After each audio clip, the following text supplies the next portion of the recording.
Well, hello everybody out in Facebook Live land. This is Amanda with Once in a Wild, and today we're doing a very special live stream. As you can see, it's not our normal time for our live stream. This is a scheduled event brought to you by Chimoy Creative, and we are partnering up with CommuniCare today and taking over on their Facebook to bring you this wonderful live stream that we're doing together with them. Our company is again called Once in a Wild. My name is Amanda, and we're getting ready to begin here in just a minute. So I hope you guys are excited. I hope my camera is in focus. Let's make sure that's all in order. I think everything looks great.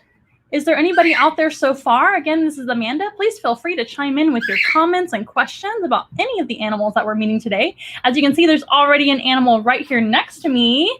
We're going to talk about him here in just a little bit. We might even start with him. But thank you once again for CommuniCare letting me take over on your Facebook today. It's been really fun getting ready for this program, and I hope everybody is enjoying or enjoys the program. Hello, Hope. And you are very welcome. Hello, Hope. Thank you for joining in and thank you for chiming in. It's always good to see participation. Please feel free to ask any questions or comment with your comments during the live stream. It is a full question and answer session. I always love audience participation. In fact, that's my favorite part. Hi, Ricardo. Thank you for joining as well. Hello, Mary. Thank you to all of you.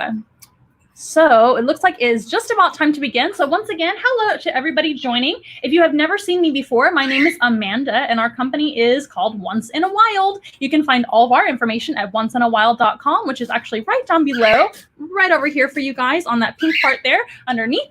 And we are joining in with CommuniCare today on their Facebook, as you can see. And I'm sure you already knew that, but it's a really fun to be here taking over on their Facebook to join in and do this program for you guys. We are really excited to show you guys all kinds of animals. A little bit about us, we are a mobile zoo. So we have about 65 animals that can travel, and under normal circumstances, we do all kinds of presentations in public. But right now we're doing live streams on a regular basis, and you can find us on our page on Mondays and Fridays at 3:30 p.m. Central. But today we're doing a really fun, like I said, partnership with CommuniCare. So we're happy to be here, and I hope to see a lot of participation today. Now, before we begin, I do want to announce a few things that CommuniCare has asked me to say, and I do want to say thank you once again to them, and I hope I do your announcements justice right now. I'll try to announce them twice. So CommuniCare has wonderful pediatrics department, of course, as you may know. Their pediatrics is what they specialize in, and they have multiple locations for you guys for your convenience. Remember to keep up with your well child checkup, so your wellness exams for all your kiddos, and also your immunization. That's very important to get your shots, of course, and to stay healthy. Of course, during this time, we want to remind everybody to wash your hands, use common sense, wear those face masks if you are out in public. If you can stay at home to be safe and to keep others safe, excellent. If you can't, wear that PPE and stay safe. And remember to wash your hands as always and stay healthy, especially during these times. And I hope everybody is doing well. I hope everybody is healthy. I hope everybody's happy and doing okay. And we're trying to bring a little light to the situation with our live streams. And let's go ahead and get started. I'm so happy to see all of you. I'm going to give it a few more minutes and just talk a little bit longer to let people start getting into the live stream and chiming in with their comments. I want to make sure I have a lot of participation today. And if you guys want any information about what we do, we are based in San Antonio, Texas, and we are Once in a Wild. It's a mobile zoo, and you can find us at onceinawild.com, and you can check out all of our content on our Facebook and Instagram and all of our social media as well. I'm so excited that you're excited, my soul. Nice to see you. Nice to see Patricia. As you can see, I can actually highlight your comments and any questions that you want to ask about the animals we're talking about, or any other animals you want to ask me about. You can try to stump me with your questions. That's always fun. And one thing about this job, I'm an animal specialist, but I'm always learning about all kinds of animals all the time. So it's never a dull day for an animal specialist. So it's very fun. Hello. Yes, it is very cool. I'm so glad to see everybody here. Wonderful. So I think... well, we're going to give it a couple more minutes. I'll start about 3:05 with our actual animal presentations. Just giving everybody a little bit of time to chime in. I'm so happy to see each and every one of you here, and we're so happy to be doing this today. It's going to be really exciting. So, like I said, we are a mobile zoo, so that means that we outreach to the public, and we bring our animals to things like animal therapy. That is one really awesome thing that we can do for hospitals and nursing homes, and for those of you that need a little animal therapy in your life, we are happy to do so once we are able to again. And right now we're doing the live streams, of course, so we are able to bring you Zoom room live streams as well if you guys want to customize a live stream and pick the animals that join in, and we can talk to you kind of face to face a little bit more so on the Zooms and on different platforms that way. This is a lot of fun though too. Okay, everybody, let's go ahead and begin. I'm going to go ahead and show you guys our little intro here that I usually do. Is everybody ready? I hope you are.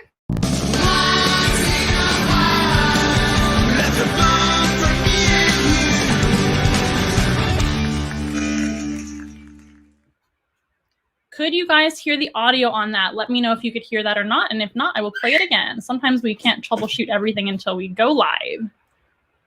Here's a great question before we begin from Armando Garza. Hello, what is the largest animal you carry on the mobile zoo? So for now, we have a very large rabbit, and he is about 20 pounds. And that rabbit is a Flemish giant rabbit. He didn't come today because it's a little bit hard to keep him like up here on a tabletop. But sometimes I set up on the ground and I can do a live virtual program that way. But he is a big hit on our live program. So he's the largest animal that we have. We also have a tortoise who is very, very similar in size. That's a great question. We are working our way towards eventually having more larger animals as well. But as you might imagine, in a mobile zoo, it is a little bit hard to have like giraffes and elephants and tigers and things.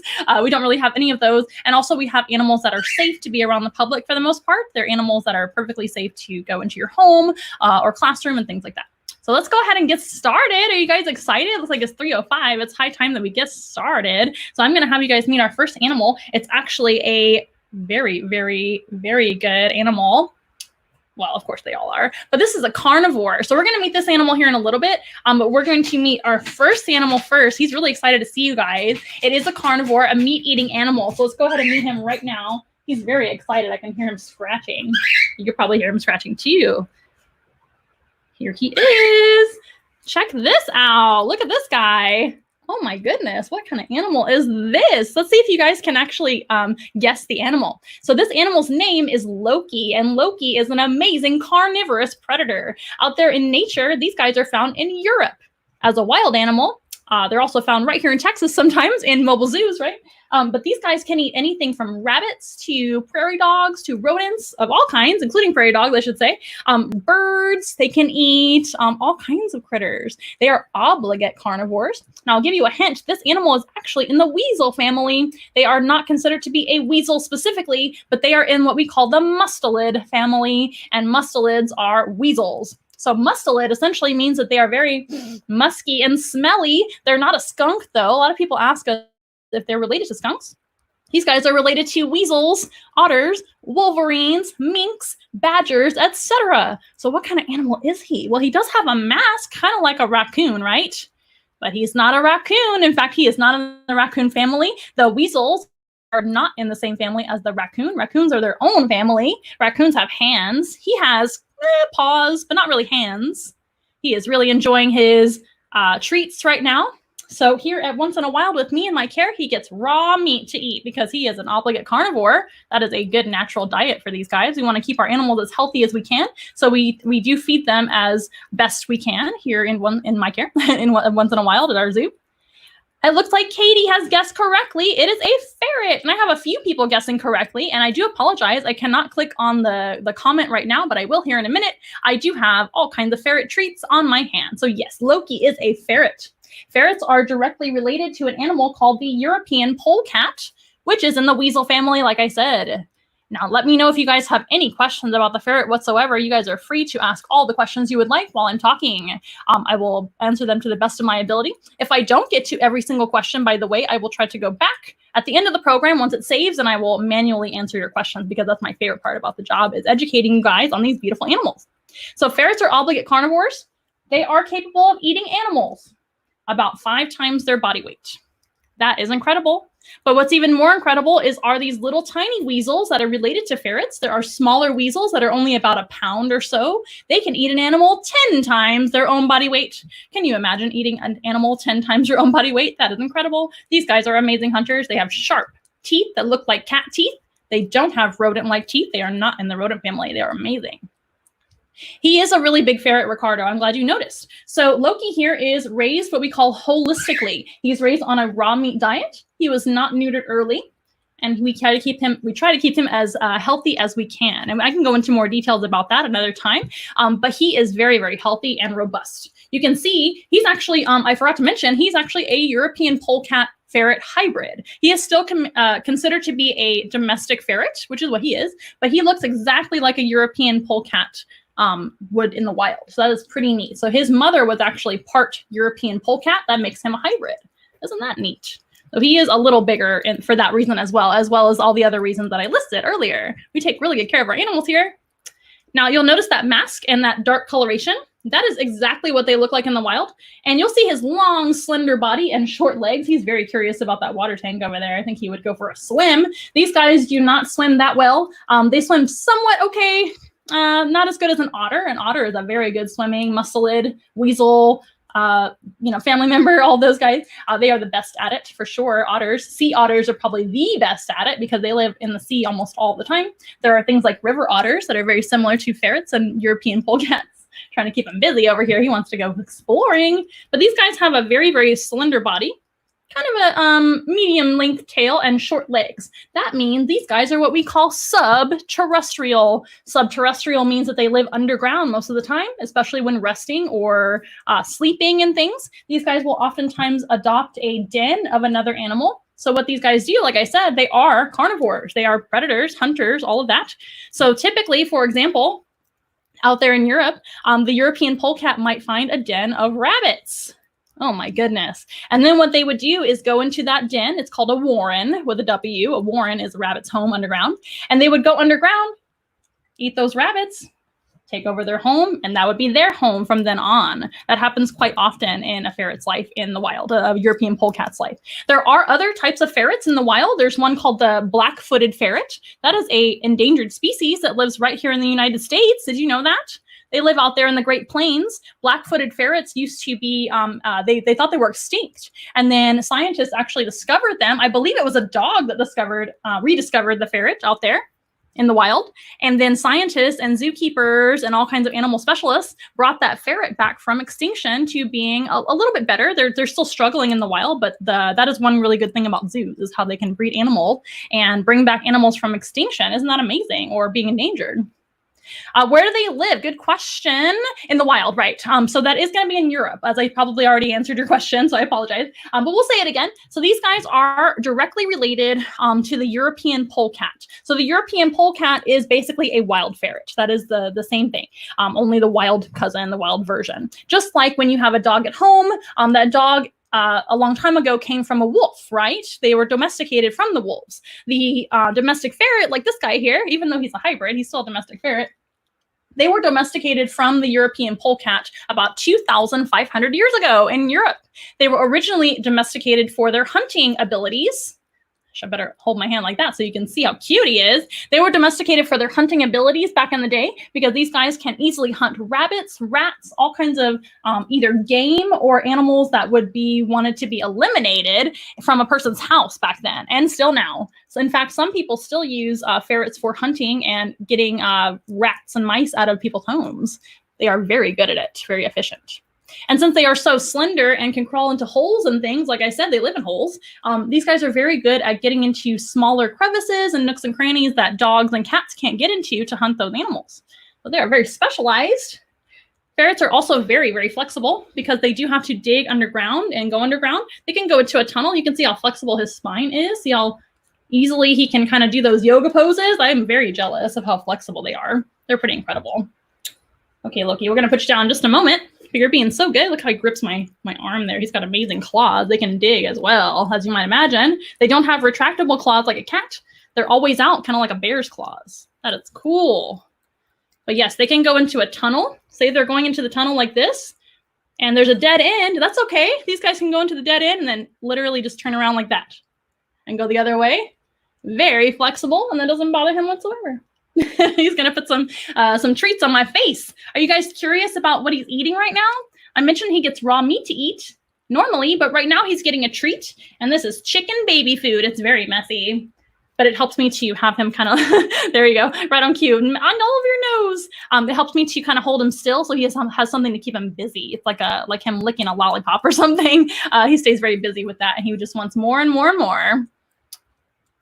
Is it dangerous to humans in the wild? That's a very good question. They usually avoid people. They don't come after people or anything like that. Now, I do recommend not handling wild animals, like, of course, a raccoon or something like that, even though they're not related. But if you saw a raccoon or a wild animal of any sort, do not pick them up. Don't try to chase them and harass them or anything like that. We don't want to do that to animals because they'll defend themselves. But when unprovoked, no, these guys do not come after humans. They are amazing predators, but they're a little bit fearful of larger animals like humans or something a lot bigger than them. That's a good question. Why is he so energetic? Ricardo is asking. These guys have a very high metabolism and very high activity level. These guys are one of the carnivores that will actually eat a lot more times. No, hang on, son. They will actually eat a lot more times a day than other carnivores. A wolf, for example, usually eats about once a day if they can catch a meal. If a wolf doesn't catch a meal every day, they don't eat every day. A ferret must eat every day at least, and they typically want to eat about 3 to 4 times a day, kind of like people. So they have a very high metabolism, always kind of having all this energy. They're either play, play, play, eat, or sleep, sleep, sleep. That's how a ferret lives. Okay, he's been a wonderful animal ambassador. We do have several animals to meet, so I'm going to go ahead and let him rest down below, and we'll go ahead and meet our next animal. But if you guys have any questions whatsoever, we'll stick around for questions too, and again, I'll answer all your questions at the end as well. If I don't get to everybody, I appreciate everybody's questions. You guys have great questions. Okay, we're going to let Loki hang out down below. He's been wonderful as always, and we'll let him rest. Move on to our next animal. Let me see. Let me see what I have going on as far as y'all's questions while I'm wiping the baby food off of my fingers, if you don't mind. I'm going to set this aside as well. Remember, we talked about washing our hands. I'm going to do that right now. Tiffany Moore is asking, how long do they live? Ferrets can live up to around 12. I have known a couple of record breakers out there that have lived a little bit longer than that. Back in when I was learning about ferrets originally, kind of like as a teenager and things, I was learning about domestic ferrets and how to care for them. Back then they told me it was around 7 or so, maybe 8. And nowadays they're saying up to 12. So care for them has actually improved quite a bit. So that is a very good question. How long do they live? That's a great question about any animal. Do I have quokkas? I wish I had a quokka. That would be a really cool animal. And most people don't know what a quokka is. So excellent question. I do not. They're actually not that common to have in, like, well, number one, in the United States. So we're here in Texas. But I've never seen one in real life. That would be a neat animal to see. And they are good pets. Yes, domestic ferrets are domestic animals. I do recommend, if you're going to get any pet whatsoever, even a cat or a dog, which is a great pet too, you always want to do your research. You want to have everything best prepared for that animal. They're definitely, a ferret specifically is definitely not an animal to put in an enclosure and then just forget about them. They need a lot of training, the proper diet. They need a lot of time with their humans because they're very social with you. And they might even benefit from a friend. And I forgot to mention that Loki actually has a brother from another mother, and his name is Thor, as you might have guessed, Loki and Thor. Now let's go ahead and meet this animal right next to me. And I may have our lovely assistant behind the scenes come and take Loki back to his home here in a little bit because he's being awfully noisy right now. But that is just the nature of a ferret. They're always kind of moving around unless they're sleeping or eating. So right here, we do have an animal right here in the tank. Next to me, I'm going to nudge him over gently. There we go. Can you see him? You might have seen him earlier. He's been moving back and forth as he pleases. So this right here is an axolotl. An axolotl is a type of salamander that lives underwater. These guys are amazing salamanders, and they never actually metamorphosize into their adult phase. So they will stay underwater their whole life, maintain their gills on the side of their head, and never come out on dry land. That is something very unique about this salamander, as well as other salamanders in the world, like the Texas blind salamander. So these guys are amazing amphibians. Amphibians are things like frogs, newts, salamanders, etc., axolotls.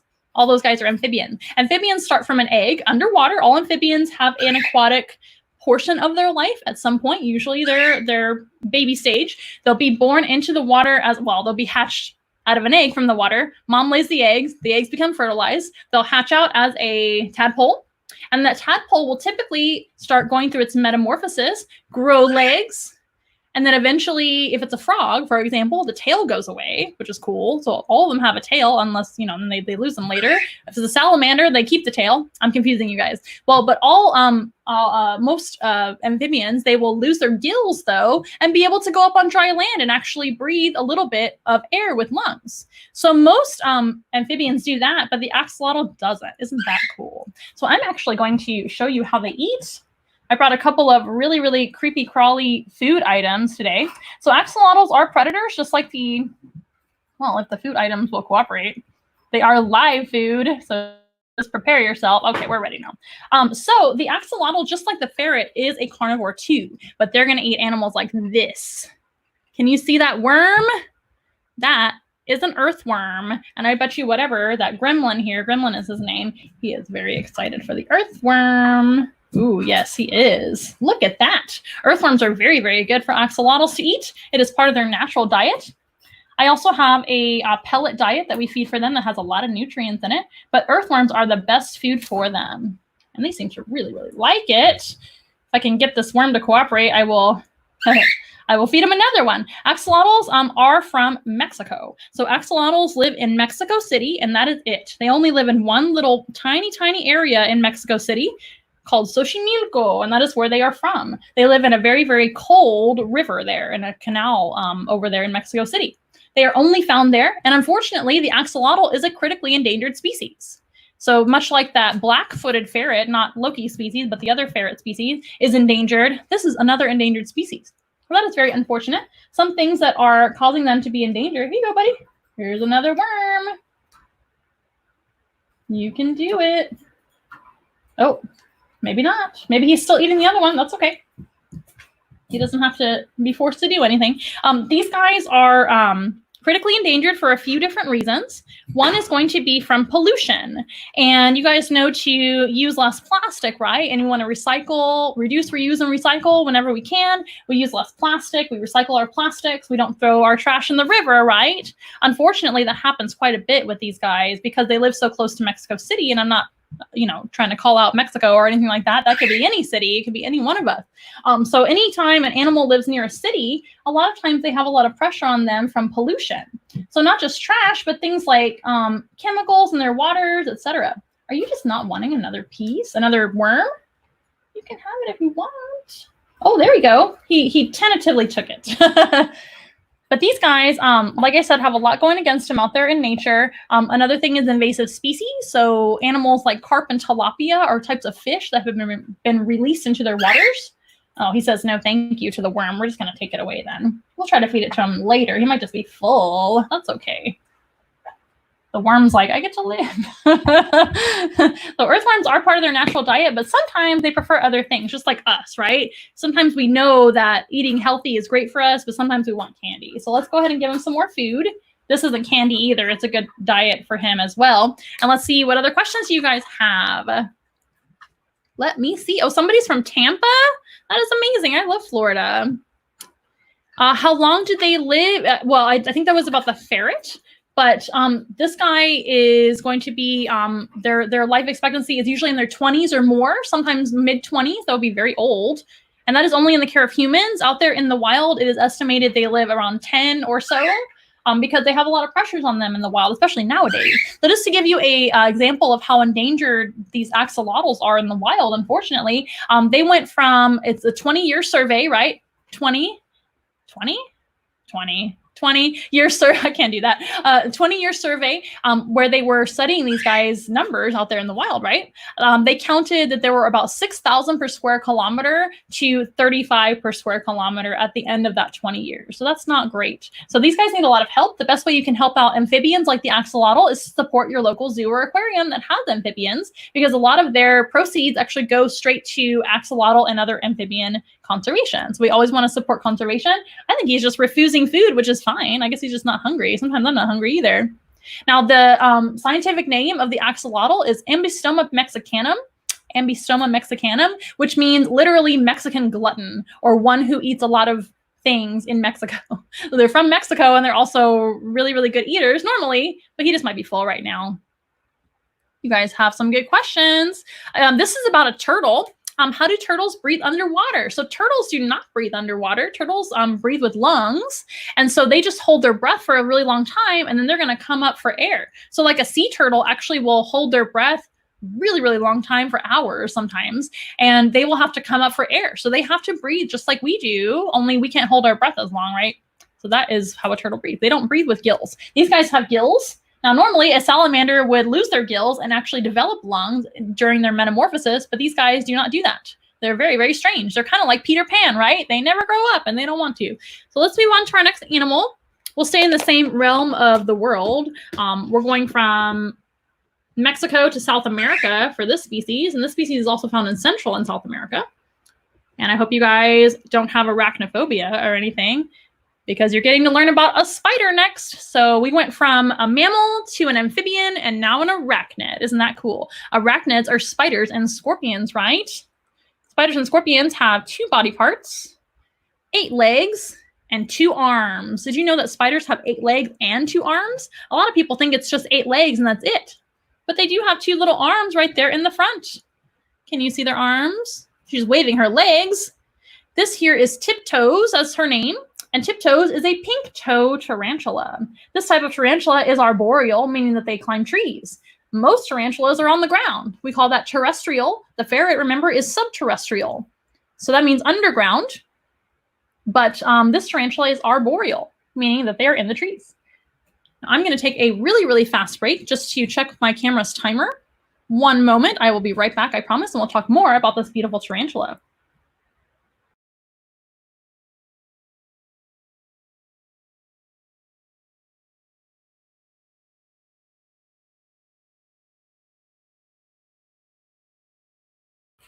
I hope you guys didn't miss me too much. I'm right back, like I said. This beautiful tarantula, like I said, is a pink toe tarantula. And they are found in Central and South America. Now, this type of tarantula, again, we're meeting another carnivore. That is all spiders. All spiders are carnivores. They eat other animals. So spiders will actually eat insects and sometimes other spiders. They are very opportunistic, just like the axolotl. Axolotls tend to eat whatever kind of swims by their face, like a worm or another fish or something like that. And if it can fit into their mouth, they're going to try to eat it. That is just their nature. A spider or a tarantula is just a big spider, right?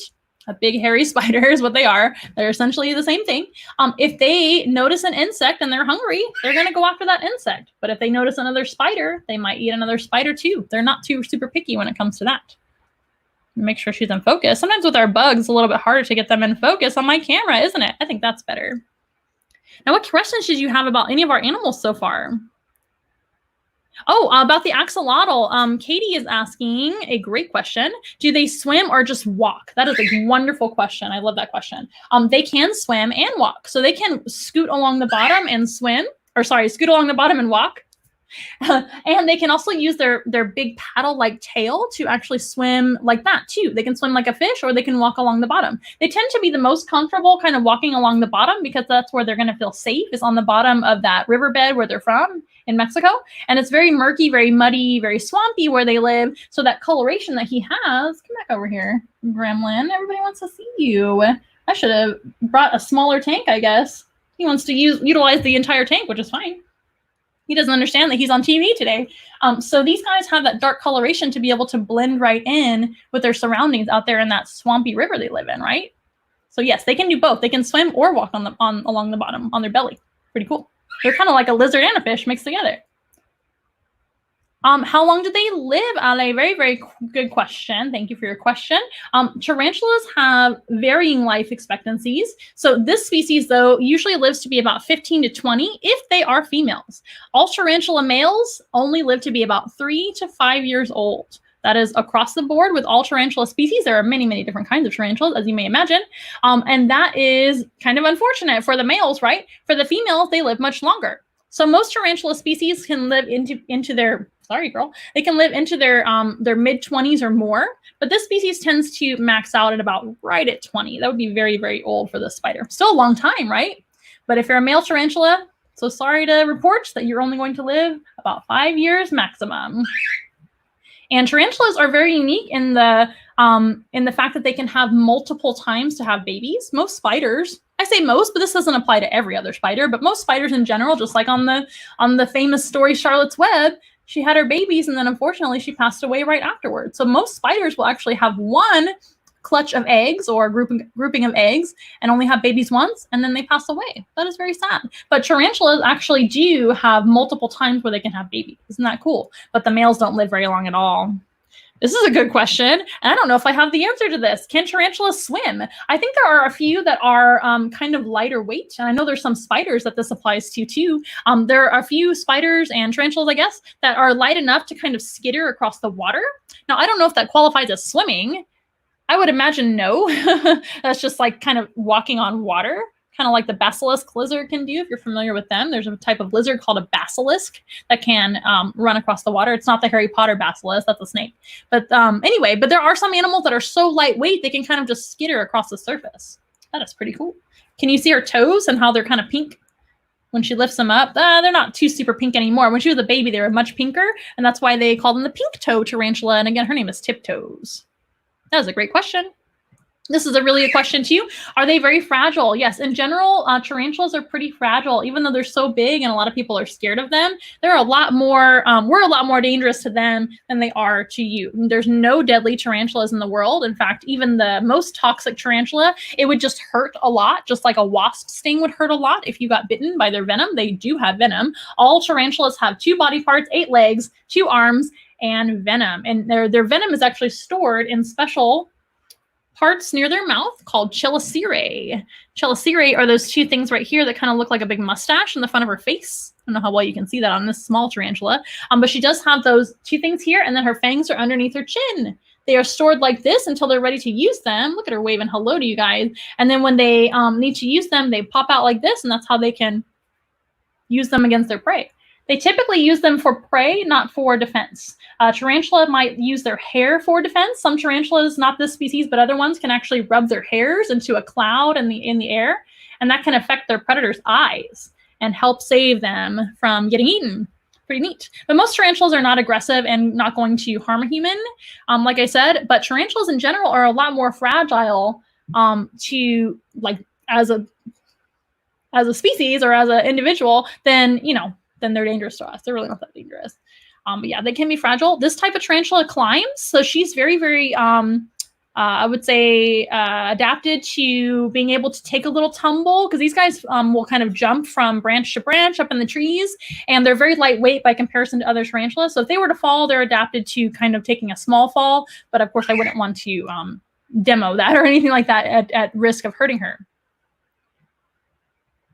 I would say, Tiffany says, would their bite be compared to that of a wasp? Does it hurt worse? It depends on the tarantula. Some tarantulas' bites hurt like not even at all. I've been bitten by like a rose hair tarantula. Those guys, it stings, but it's kind of like a bee sting or something like that. It's not too super bad.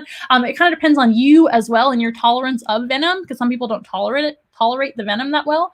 But I would say it's about the same depending on the species of tarantula. Some tarantulas do have a lot of venom. There are a few out there that I would never want to get bitten by to kind of test that out. Maybe we should look it up, right, to see what the effects really are. But it really just depends. And none of them are going to be able to kill a person. Good question, you guys. And tarantulas are very misunderstood. Do you guys want to meet another often misunderstood animal? I tend to love to show you guys animals that are often kind of, just misunderstood. Maybe people are afraid of them. This is a great way to learn about animals you might be apprehensive about, right? Because we're virtual right now, which is really fun. Hope you guys are enjoying it so far. The tarantulas, what do we feed them? Good questions. The tarantulas eat things like crickets and roaches, usually. That is a good staple diet for tarantulas. Sometimes they get worms too, not necessarily earthworms, but things like mealworms and whatnot. Good question. But most tarantulas eat crickets and like dubia roaches and things pretty readily. But they're very, very good. I'm gonna wipe my hands a little bit. Again, I want to make sure to maintain that good hand washing. Like we talked about, we want to make sure and wash your hands, especially during these times, and get your immunizations for your kiddos, and make sure and get your wellness exams as well for them. Thank you so much once again, CommuniCare, for inviting me on, and for Chamoy Creative for sponsoring this live stream. It's been a lot of fun so far. Let's meet some other animals. Okay, speaking of misunderstood creatures, this is one of my favorites. that a lot of people don't care for, but we love them. This is Slytherin. He is representing my house in a Harry Potter world, right? He is a Slytherin house. He is Slytherin, that is his name. And Slytherin is a California king snake. Can you guess where the California king snake is found? I bet you can. It's right there in the name. These guys only come from that place. And they are very unique colored, right? Every California king snake has this type of banding coloration, usually black and white, just like this. He's kind of brown and white, but it does vary from snake to snake. Every snake is different. So it might be a little lighter than some of the other California king snakes, and that's perfectly fine. It still gets the point across. His coloration is actually for defense. So this type of snake is not dangerous to any predators that are larger than him. He is non-venomous, not poisonous. When we talk about venom and poison, there is a difference. Venom has to be injected by fangs or stingers, etc. Poison would have to be ingested into your digestive system or touched with your skin. So some frogs are poisonous, right? Like poison dart frogs. You would have to either eat them, touch them, etc., to be affected. A venomous snake, like a rattlesnake, has to bite you, or a venomous animal like the tarantula has to bite you for you to be affected by their venom. So he's neither one of those things, but he is pretending by these beautiful markings to be a dangerous animal.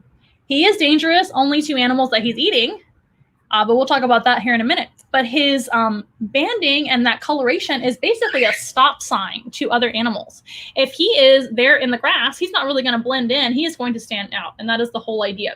So if an animal is kind of walking around and all of a sudden they see this black and white kind of banded pattern like that, that is very unusual. You don't see that just like in a natural pattern. So usually animals stop and look and say, wait a minute, that might be dangerous. So I'm just going to go the other way. That is the idea with these animals that are marked like this. Now, why is that? Well, number one, it's not really a natural looking pattern. So that's going to raise some red flags for some of these predators. It's also going to kind of mimic other animals. Have you ever seen a coral snake? Coral snakes aren't the same color as this, but they do have bands that are brightly colored with red and yellow and black, right? Red and yellow together indicates in the United States that you have seen a coral snake. That does not apply to South America, so please don't use that rule if you are from Central and South America. Please don't pick up any snakes. In general, we want to stay safe. We want to make sure the snakes stay safe. And we want to make sure that these snakes live another day to do their job. What is their job? They eat things. So again, another carnivore. I think we've met all carnivores so far. Don't worry, we're going to get some herbivores too, maybe an omnivore here and there. But carnivores are very important in the food chain, aren't they? So we have to have carnivores to keep numbers down of animals that can make us sick and can make other animals sick and animals that can take over. Those animals, for example, are like rodents. So just like all snakes, the king snake, well, I say all, most snakes, the king snake can eat rodents. They eat mice and things like that, and maybe small rats. And they do us a big favor by doing that because too many rodents means disease. It means parasites and all kinds of harmful things. So as important as rodents are, and as much as we like them too, we love rodents here at Once in a While too. They're very important. They have their place in nature, right? We got to make sure that those numbers stay in check and that maybe the rodents that are ill and whatnot, they don't stay in that environment and make other animals ill or sick, right? Those snakes are very, very important. And this guy is the king snake. So the California king snake, I'm sure you guys have already guessed where they're found. They're only found in that one state, California. That's where they're from. And the California king snake is a king snake. And there are many species of king snake. And they're called the king snake because they happen to eat other snakes. So California king snakes, desert king snakes, all kinds of king snakes, those guys will eat other snakes sometimes. They don't just eat other snakes. They eat rodents and birds and eggs and fish and amphibians and axolotls sometimes. Just kidding. These guys actually would never meet in the wild because California and Mexico aren't the same place. So I mentioned these guys are only found in one central location in Mexico City. These guys are only found in California, so they would probably never meet in a natural setting. So they wouldn't eat each other or be enemies, eat each other. This guy, anyway, you know what I mean? Whoa. So these guys will eat amphibians though, like frogs and other salamanders. Why not? They're not picky eaters whatsoever, but they are famous for eating other snakes, including rattlesnakes, copperheads, and baby cottonmouths. These guys can actually eat those guys, which is pretty neat. Now, as much as I like all those other snakes too, I'm a snake admirer myself. I love snakes. But it is very important for some of those snakes to be kept in check too. So it's all kind of a balance in nature, isn't it? So let's see what questions you guys have about the snake or otherwise. Let me see. How big can the snake grow? That is a great question, Michelle. Thank you for your question. Snakes tend to never stop growing. In fact, no reptile stops growing its whole life. So little by little, he could get bigger and bigger and bigger as long as he lives. Slytherin is around 15 years old. He was a donated animal, and that's the only reason we know his age. Because they told us his age, but once snakes get to their mature size, so their reproductive size, their growth slows down a lot, but they do continue to grow their whole life. That being said, this species of snake doesn't live forever, so he's not going to grow forever. So their life expectancy is usually in their mid-20s.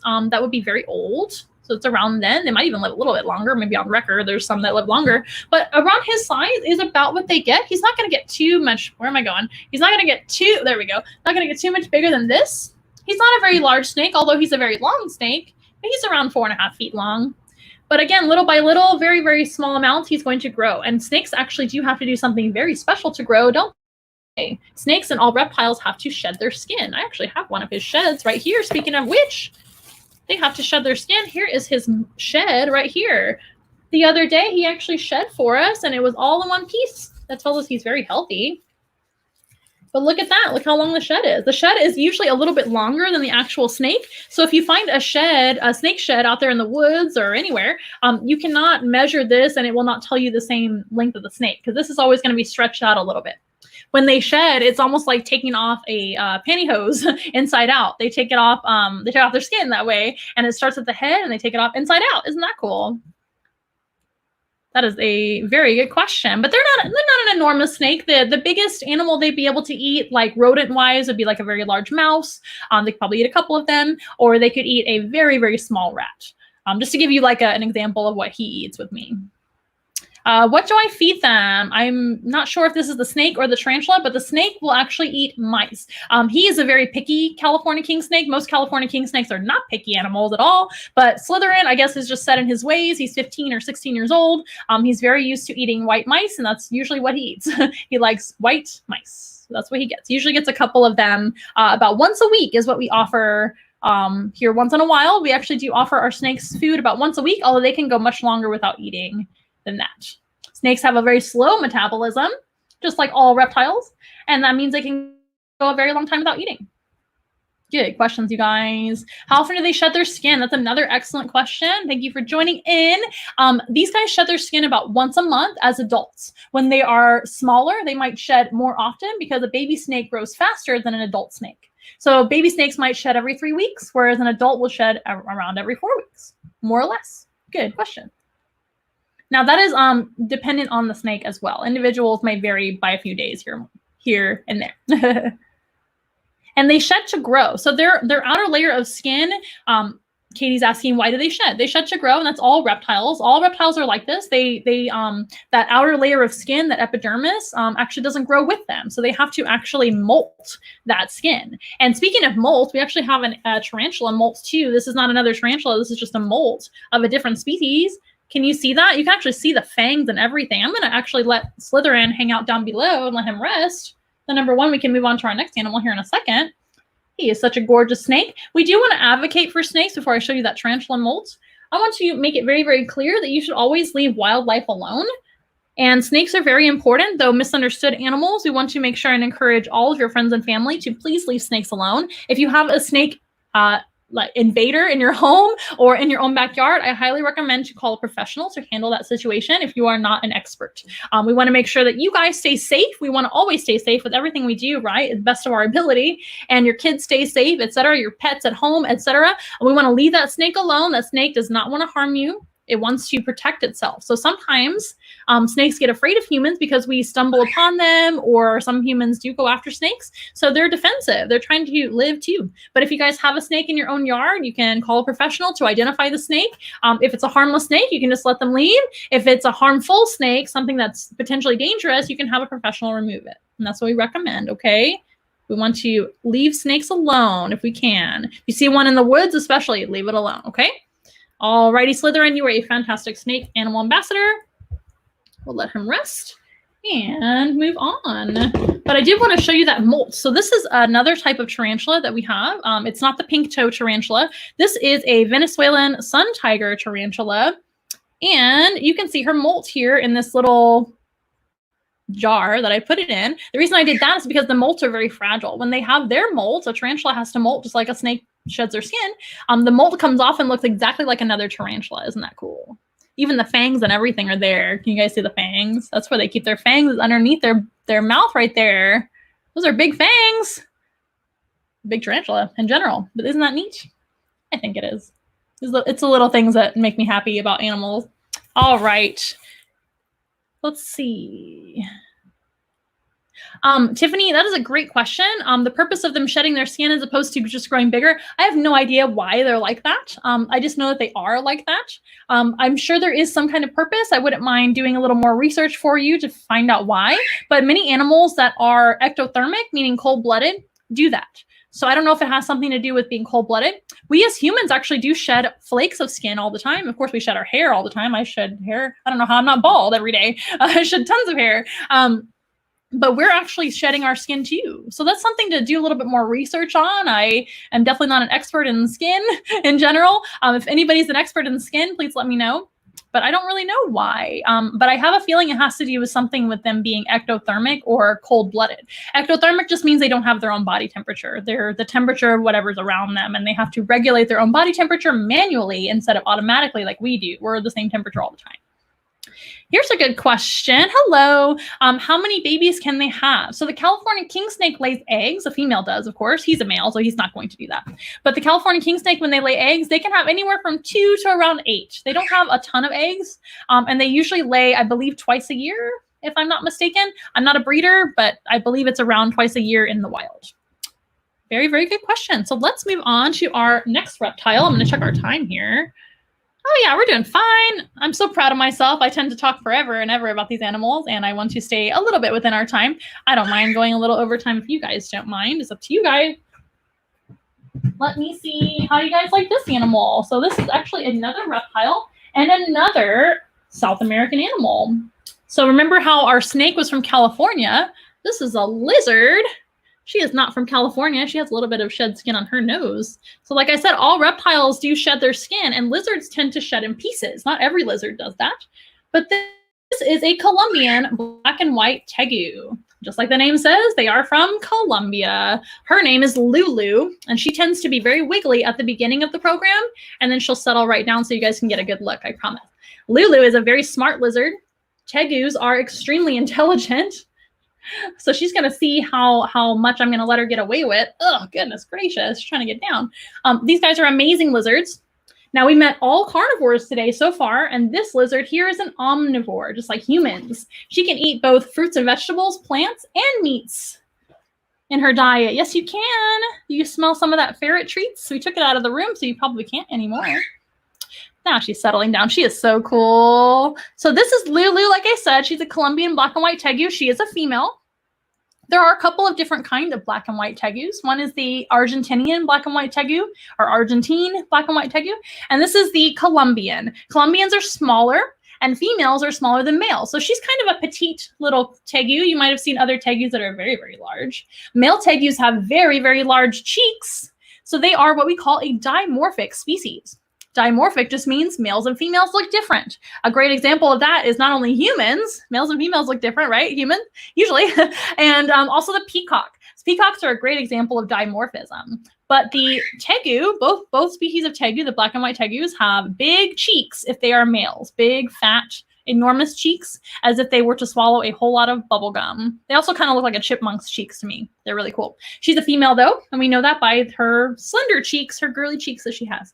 You also might have noticed when she was moving around earlier, she has a white kind of half of her tail there. This type of lizard is an animal that can lose their tail if they need to do that for defense. So this lizard was actually a rescue. So sometimes we don't just rescue cats and dogs, right? Sometimes other animals, like exotic animals, need rescuing too. So when I used to live in the Dallas area a few years ago, I got a call from the Humane Society over there saying that they had found a tegu lizard. They actually called it an Argentine tegu, but I saw her and I was like, oh, that's a Colombian tegu, actually. Not to you know, Zeus-splain it to you, but that's not the right species. But anyway, she was actually running around a neighborhood there in DFW, in Dallas, in the Dallas area. And of course, these animals are not from Dallas, so they knew that she did not belong there. She must have either been an escaped pet or a released pet. Neither one of those things are good, but we certainly don't want to encourage you guys to release your pets if you can't take care of them. We want to make sure you guys find them appropriate homes. If you ever need help with any sort of thing like that, please let me know. I am an expert at that. I've rehomed a lot of animals, not just in my care, but over zoos all over the world. So if you ever need help homing an exotic animal or any animal, please give me a call. I'm happy to help. But this is a Colombian black and white tegu, a beautiful lizard found in South America, Colombia, and they are omnivores. That means they eat everything in sight. These guys can eat eggs. They can eat fruits and vegetables that they find. They're kind of a scavenger like that. Whatever kind of falls on the ground, they'll just try to eat it. Her favorite food are bananas and eggs. Eggs are probably her favorite food, just like they would be in the wild. Pretty cool. I have some questions here. Let's see. How big is she expected to get? So this type of lizard, again, as a lizard or a reptile, they never stop growing. But this type of lizard, let's see, she's around 3 foot maximum, or 3 foot total now. But she could probably get around 5 foot maximum. So it's a pretty large lizard. They need substantial amount of space to be comfortable. She does have a very large enclosure, and then she gets out for programs and training as well. So she's not just in her enclosure all the time. That's very important. Some lizards are also very smart, so they need a lot of entertainment or enrichment and the right diet and right lighting and all of those things. So they're very, very high maintenance for a reptile. Good question. So around, I would say around that 5 feet. Head to tail, not the body, but head to tail. They're not as large as the Argentine tegus. Argentine tegus can get about 6 or 7 feet long from head to tail if they are male. Males are larger than females in both species, and that is dimorphism, right? Males are larger, they have the big cheeks. Good question about the tongue. Katie is asking, why did they stick the tongue out a lot? So just like a snake, and I didn't mention this with Slytherin, but snakes also stick their tongue out a lot, right? It's going to be the same reason.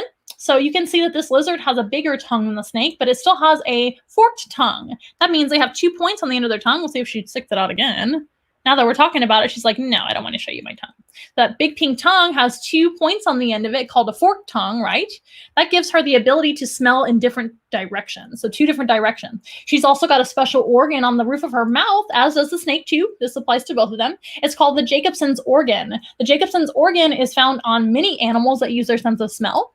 But in snakes and in lizards that have a forked tongue, it's particularly sensitive.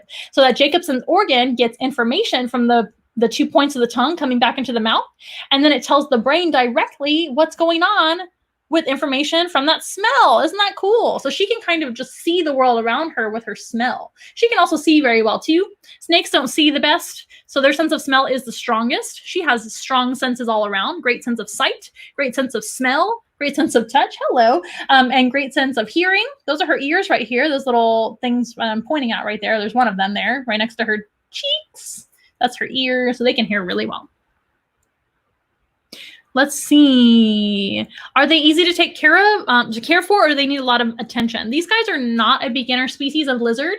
For lizards, I recommend things like leopard geckos and bearded dragons for a good, like, kind of not low maintenance, but starter lizard. And then there are more advanced species like tegus. Tegus and monitors are very, very advanced. They need a lot of room. They need a lot of attention and care. They are very messy. They need the right diet. There's a lot to think about. So if you ever need help with animal care, please feel free to give me a text or a call anytime. You can find our information on our website, which is posted down below. Or you can message us on our social media too, on Facebook. Okay, guys. So since we have one more animal species to meet, is what I'm trying to say. I'm going to go ahead and meet the last animal, and then I'll take your questions about all the animals. But if you see a forked tongue on a lizard or snake, all snakes have forked tongues, but on a lizard, that's going to tell you that they use their tongue quite often to sense smells. That is pretty cool.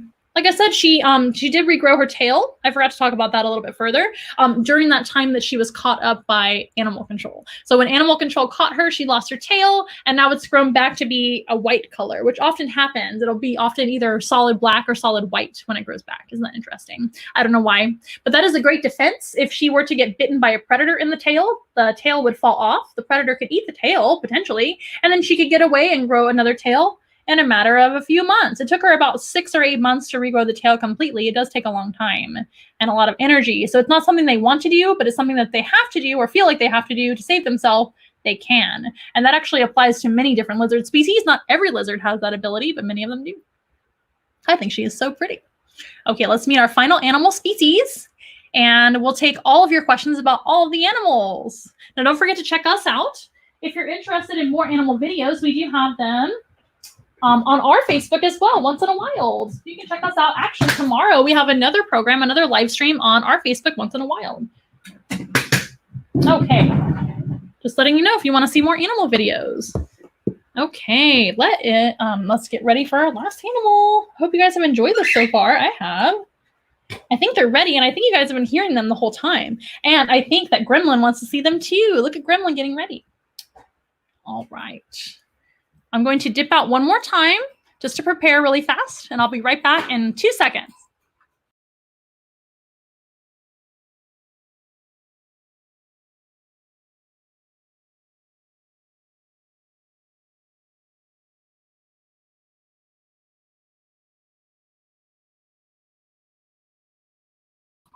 You guys are wonderful and patient. Okay. And thank you once again to CommuniCare for letting me come onto your Facebook and take over for the hour. Let's see if we can meet our final animal. I think they're ready for you guys. Good job. There's one. We actually have two today, if she decides to come out. So this here is Evie. He's a cockatiel. And we've got another cockatiel whenever she decides to come on out. Good job. 2 cockatiels for the price of 1. So these are beautiful birds, right? And cockatiels are in the parrot family. Did you know that? They're just small parrots. So cockatiels are actually from Australia in the wild. I'm gonna let Evie sit on my shoulder, because he's really comfortable sitting on my shoulder or my head usually. Evie's still in training, and Pikachu is very, very good at doing programs. These guys are both the same species, but they are 2 different colors. So Pikachu, as you can see, is a totally different color than Evie, the gray cockatiel. The gray is what they look like in the wild. Oh, you're just gonna play with my earring? Okay. He's like, why is this bird toy on your ear? That's kind of strange. Let me just check it out. Parrots are so funny and curious. I'm gonna make sure we're in focus. They are in the parrot family. Let's backtrack a little bit. They're an Australian species. They are related to the cockatoo, a larger type of parrot, right? Cockatoos and cockatiels both have a crest of feathers on top of their head, which they can show you their mood and how they're feeling and communicate with one another by lifting and lowering that crest of feathers manually at will. They have like a little mechanism that can move that up and down, and they have very long feathers on top of their head for communication. But they are in the parrot family. We know that by a few features on their body and their diet. So this is the only herbivore species that we're going to meet today. All of the rest of them have either been carnivores or omnivores, eating both meat and plants. This is an herbivore. They only eat seeds and vegetables for a living. And they also have features that all parrots share, even though they're very tiny. They are going to have a curved beak, which is like a wrench and a tool to crush seeds and nuts. That is what they mostly eat. Right now she's eating pellets, which are very good for her, and she really likes it. It looks like cereal. Should I take my earring off? I think I should. I don't know if I want you eating my earring. That's not good behavior. So I should have thought this through a little bit better. I still have one on over here. It's like, dang it. You can play with my hair though, that's fine. Sometimes they play with your hair and things. They think they're feathers and they want to preen you like they do each other, which is really sweet. We're part of the flock, I guess. So these guys also, not only do they have that curved beak, which is pointed down and able to crush nuts, they also have zygodactyl feet. Let me show you her feet really fast before I keep feeding her. She has 2 toes pointing forward. She's very light colored. And she has 2 toes pointing backwards. So 2 toes forward and 2 toes backwards. That means her zygodactyl. Zygodactyl is one of my favorite words. That is just what that means. 2 toes in the front, 2 toes in the back.